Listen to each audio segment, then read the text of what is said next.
The topic math classes. Hope आपने last class देख ली होगी। लास्ट क्लास में हमने वो बहुत ज्यादा इंपॉर्टेंट क्लास थी हमारी, जिसमें हमने proof of N rational number देखा था। अगर आप किसी भी एक का पेपर देखोगे तो वैसा क्वेश्चन आपको डेफिनेटली मिलने ही वाला है, ठीक है बेटा। तो वो वीडियो जरूर देख लीजिएगा अगर आपने नहीं देखी है, राइट। अगर आप चैनल पे नए हैं तो चैनल को सब्सक्राइब कर लेना ताकि आपको टाइमली नोटिफिकेशन मिल सके। वैसे तो एवरीडे 6 बजे हमारी वीडियो आई जाती है, राइट। अगर आपको टाइम में कोई चेंज चाहिए, पहले अपलोड करानी है बाद में अपलोड करानी है, तो वो भी आप कंफर्म कर दीजिएगा, ठीक है बेटा। And if you are liking the channel do share this as well. इसको शेयर कीजिए अपने फ्रेंड्स में ताकि मेरा भी एक मोटिवेशन बूस्ट होए। मैं जितना बेस्ट आपको दे सकता हूँ उतना दे सकूँ, ठीक है बेटा जी, राइट। तो अपनी वीडियो क्वालिटी को 720 पिक्सल पे या 460 पे सेट कर लीजिए। और चलिए आज की क्लास में हम लोग वर्ड प्रॉब्लम्स पढ़ने वाले हैं। आपको थंबनेल में दिख गया होगा कि आज हम सिर्फ वर्ड प्रॉब्लम्स करेंगे जो चैप्टर फर्स्ट से आ जाती है, ठीक है बेटा। Mainly HCF and LCM based होती है। एक क्वेश्चन मैंने लिखा हुआ है, राइट। ये भी इस बार हमारा 24 के स्टैंडर्ड के पेपर में आया है। 24 के स्टैंडर्ड का पेपर था and this was asked for 2 marks, ठीक है बेटा। 24 के स्टैंडर्ड के पेपर में था ये 2 मार्क्स के लिए, ठीक है, राइट। अभी वो क्या कह रहा है, 3 bells toll at intervals of 9, 12 and 15 minutes। हमारे पास में 3 बैल है जो रिंग होती है। एक 9 मिनट्स में एक बार रिंग होगी, एक 12 मिनट्स में रिंग हो रही है और एक 15 मिनट्स में रिंग हो रही है, ठीक है बेटा जी। टोल का मतलब रिंग करना ही होता है। If they start tolling together, अगर वो एक साथ टोल करती है तो after what time will they next toll together. कौन सा वो टाइम होगा जब वो अब नेक्स्ट टाइम साथ में टोल करेंगी। भाई एक तो 9 के टाइम की बात कर रही है, एक हमारा 12 की बात करती है और 15 मिनट्स की बात करती है। तो कोई ऐसी भी टाइम होगी जिसमें वो साथ में, अगर एक बार तो उन्होंने साथ में किया, अभी स्टार्ट किया हमने साथ में, हाँ जी। If they start tolling together after what time will they next toll together. तो हमें क्या करना है, राइट। इसमें हमें क्या करना है, हमें सिर्फ और सिर्फ इनका एलसीएम फाइंड करना है, ठीक है बेटा। वो एलसीएम ही तो होगा ना जिसमें वो हमारा तीनों कॉमन हो जाएंगे। LCM is what, least common multiple ना। तो हमारा वो इसमें में क्या करना है, आपको सिर्फ और सिर्फ इनका एलसीएम फाइंड करना है। तो अगर आप 9 को लिखते हो, ये मैंने बताया कैसे फाइंड करते हैं, ये 3^2 हो जाएगा। अगर हम 12 को लिखते हैं तो हम इसको ऐसे लिख सकते हैं 2^2 into 3, हाँ जी। अगर हम 15 को लिखते हैं तो 15 को हम कैसे लिख सकते हैं, 3 into 5 लिख सकते हैं, ठीक है बेटा। तो अब तीनों का एलसीएम क्या होगा, राइट। आपने जो 6, 7, 8 पे पढ़ा है वो भी यूज कर सकते हो, जो आपने 10 में पढ़ाया है मैंने प्राइम फैक्टराइजेशन, वो भी यूज कर सकते हो। अभी इसमें हमारा फर्स्ट चैप्टर में प्राइम फैक्टराइजेशन है तो मैं तो प्राइम फैक्टराइजेशन से ही करा रहा हूं, ठीक है बेटा। अब हमें फाइंड करना है एलसीएम, हाँ जी। तो एलसीएम क्या होता है, हमारा product of highest powers of involve prime numbers, ठीक है। तो इन तीनों में हमारा 2, 3, 5 तीन प्राइम नंबर्स इन्वॉल्व है और उनकी हाईएस्ट पावर लेनी है, ठीक है बेटा जी। इस तरह देखिए 2 की पावर तो 2 ही है हाईएस्ट, ठीक है बेटा जी। 3 इधर भी इधर भी इधर भी है, तो 3 की हाईएस्ट पावर हमारी क्या हो गई, 2 हो गई, ठीक है बेटा। नाउ वी आल्सो हैव 5, वो पावर 1 में ही तो यही मल्टीप्लाई हो जाएगा, ठीक है बेटा। अब मल्टीप्लाई कर लो तो 2^4 ये 9 हो गया, ये 5 हो गया, ठीक है बेटा। तो कितना आया, 5, 4 is 20, 20 into 9 is 180, ठीक है। तो हमारा एलसीएम कितना आ गया इनका, 180 आ गया। 180 इज द नंबर जिससे हमारे तीनों डिविजिबल हो गए, ठीक है बेटा जी।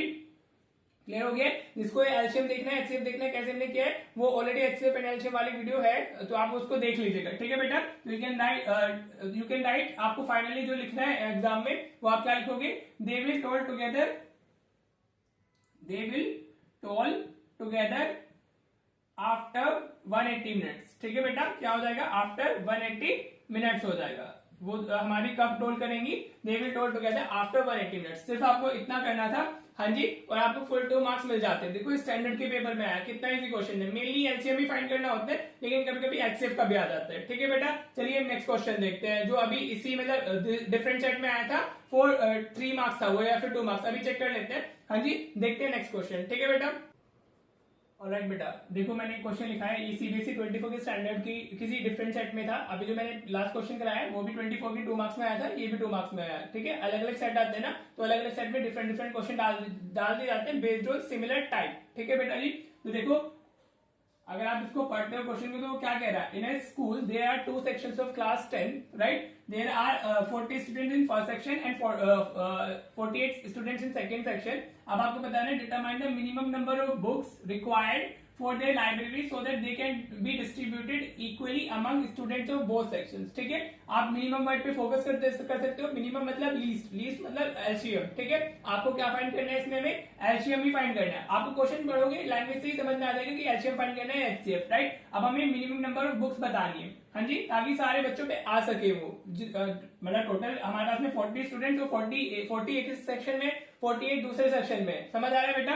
तो आपको क्या करना है, इसका एलसीएम ही फाइंड करना है, राइट। तो you can see number of students, हाँ जी, नंबर ऑफ स्टूडेंट्स इन हमारा सेक्शन 1, इन सेक्शन 1 हमारे वो कितने हैं, दीज आर 40, हाँ जी, और आप ऐसे लिखोगे number of students in section second कितने हो गए हमारे 48, राइट। ठीक है बेटा जी, क्लियर, समझ आ रहा है कि नहीं आ रहा है। अब आप देखो, आपको ये पूरा पूरा लिखना है, आप ऐसे ऐसे कॉमा लगा के नहीं लिख सकते हो, ठीक है बेटा, आपको पूरा लिखना होता है। अब आप क्या करोगे, इनका एलसीएम फाइंड करोगे, तो उसके लिए हमें क्या करना होगा, 40 का प्राइम फैक्टराइजेशन, तो 40 को हम कैसे लिख सकते हैं, 20 आ जाएगा, हाँ जी, 2 से वापस आ रहा है 10 आ जाएगा, 2 से वापस आ रहा है 5 आ गया, 5 से वापस आ रहा है, अब इस बार 5 से जाएगा तो 5 आ गया, राइट। नाउ 48 को अगर आप करते हो तो कैसे जाएगा 48, पहले 2 से जाएगा 24, वापस 2 से जाएगा तो 12 आ जाएगा, वापस 2 से जाएगा तो 6 आ जाएगा, वापस 2 से जाएगा तो 3, और वापस हमारा अभी 3 से जाएगा, ठीक है बेटा।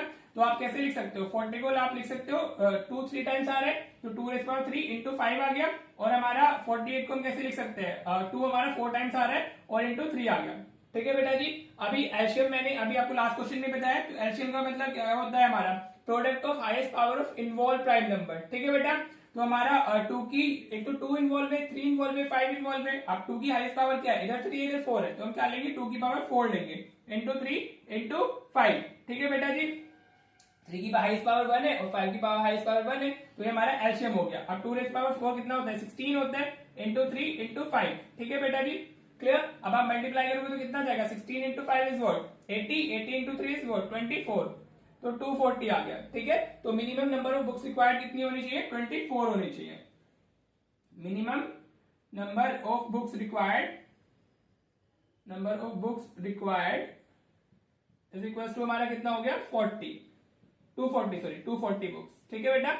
आप इस तरीके से लिखोगे तो you will get the full marks. आपको सिर्फ 2 मार्क्स में इस तरीके से वर्ड प्रॉब्लम आ जाती है, वर्ड प्रॉब्लम में भी एचसीएफ एंड एलसीएम भी फाइंड करना होता है, तो इतना डरने वाली बात नहीं है। आपको सिर्फ देखना है, क्वेश्चन को अच्छे से पढ़ना है, देखना है कि एचसीएफ है एलसीएम है, और अकॉर्डिंगली आपको उसको फाइंड कर लेना है, एंड देन जस्ट दी थोड़ी सी लैंग्वेज आप लिख दोगे और आपका फुल मार्क्स आपको मिल जाएंगे, ठीक है बेटा, क्लियर हो गया। चलो अभी एक क्वेश्चन और देखते हैं जो हमारा 24 में आया था स्टैंडर्ड के पेपर में, लेकिन वो 3 मार्क्स के लिए था, ठीक है बेटा। तो आपको थोड़ा कॉन्फिडेंस आ जाएगा कि कैसी वर्ड प्रॉब्लम्स को डील करना है, राइट।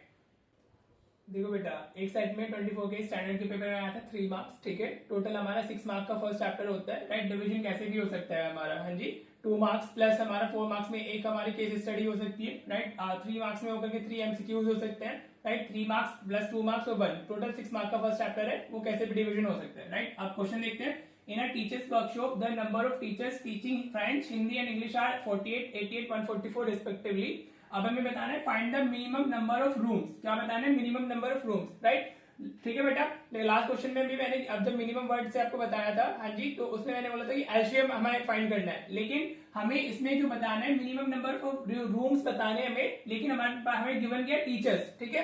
तो अगर मैक्सिमम टीचर्स बैठ पाएंगे तब हमारा मिनिमम नंबर ऑफ रूम्स होगा, राइट। तो इसको थोड़ा ध्यान से देखना था, ये हमारा एचसीएफ का क्वेश्चन था, राइट। हमें बताना है number of minimum number of rooms, और हमारे पास में अवेलेबिलिटी है टीचर्स की, ठीक है। तो there should be maximum teachers, हाँ जी, राइट। तो हमारा नंबर ऑफ रूम्स मिनिमम होंगे, तो हमें इसमें क्या फाइंड करना था, एचसीएफ फाइंड करना था, ठीक है।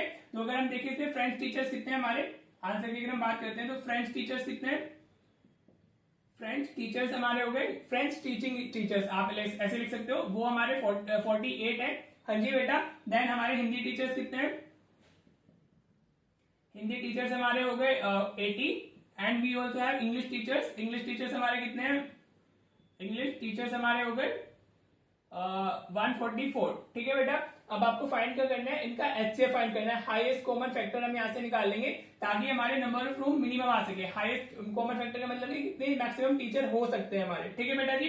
तो इसमें अगर हम देखें अभी भाई इनका प्राइम फैक्टराइजेशन करो, 48 को हम करेंगे, अभी जस्ट किया था हमने, 2 से जाएगा 24, 2 से जाएगा 12, 2 से वापस जाएगा 6, अभी 2 से वापस जाएगा 3, और अभी 3 1 is 3, ठीक है बेटा जी, क्लियर। अब 80 का अगर हम करते हैं तो क्या होगा, 2 से जा रहा है हमारा ये 40 आ गया, 2 से जा रहा है 20 आ गया, 2 से जा रहा है 10 आ गया, 2 से जा रहा है 5 आ गया, और 5 से जा रहा है 1 आ गया। जिसको प्राइम फैक्टराइजेशन में प्रॉब्लम है वो एक बार बता दे, ठीक है बेटा, ताकि उसकी डाउट्स को क्लियर किया जा सके।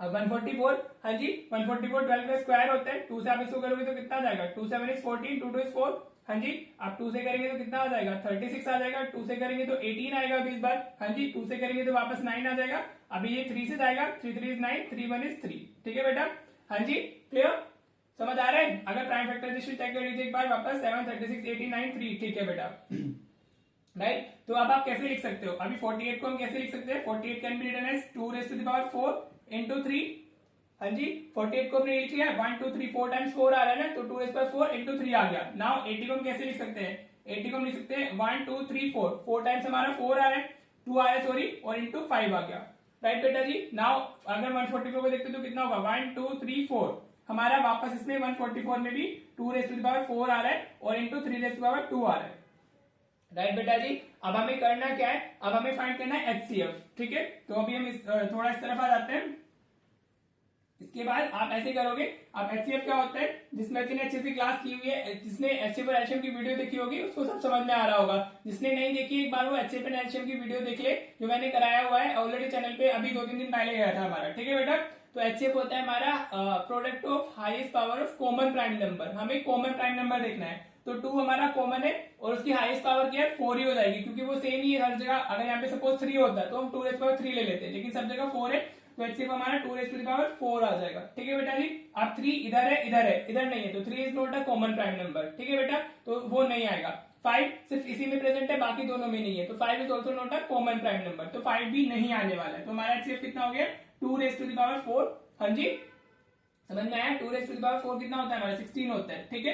तो हमारे 16 टीचर्स हर एक रूम में होने चाहिए, इसका मतलब ये है, हाँ जी अगर हमें मिनिमम नंबर ऑफ रूम्स चाहिए, right, are you getting this, तो हमारे ये क्या है हमारे टीचर्स है, तो there should be 16 teachers in each room, right. तभी हम क्या कर पाएंगे, हमारा अच्छे से वो इसलिए बोला ना required in each room of the same number of teachers are seated and all of them are of same subject, right बेटा, क्लियर। तो ये तो हमारा क्या है एचसीएफ 16 आ गया, so there should be 16 teachers, हाँ जी। अभी हमें बताना क्या है, मिनिमम नंबर ऑफ रूम्स बताना है, मिनिमम नंबर ऑफ रूम्स हमें बताने हैं, तो उसके लिए हम क्या करेंगे, जो टोटल टीचर्स हैं उनको डिवाइड बाय 16 कर देंगे। टोटल टीचर्स डिवाइडेड बाय हमारा 16 हो जाएगा, जो एचसीएफ है, ठीक है बेटा। तभी हमें मिनिमम नंबर ऑफ रूम्स पता चल पाएंगे, ठीक है जी। तो टोटल टीचर्स हमारे कितने हैं, आप इनको ऐड कर लो, 48 प्लस 80 प्लस हमारा 144 डिवाइडेड बाय 16 हो गया, ठीक है बेटा जी। आप ऐड करके डिवाइड करोगे तो you will get the answer, हाँ जी। बाकी मैं डायरेक्टली ऐसे कर लेता हूँ, अगर 16 से मैं 48 को डिवाइड करूंगा, 16 3 48 प्लस 16 से हम 80 को करेंगे तो 5 आएगा, प्लस 16 से 144 को करेंगे तो 9 आएगा, तो कितना है 5 और 3 8 और 9 17 हो गया, ठीक है बेटा।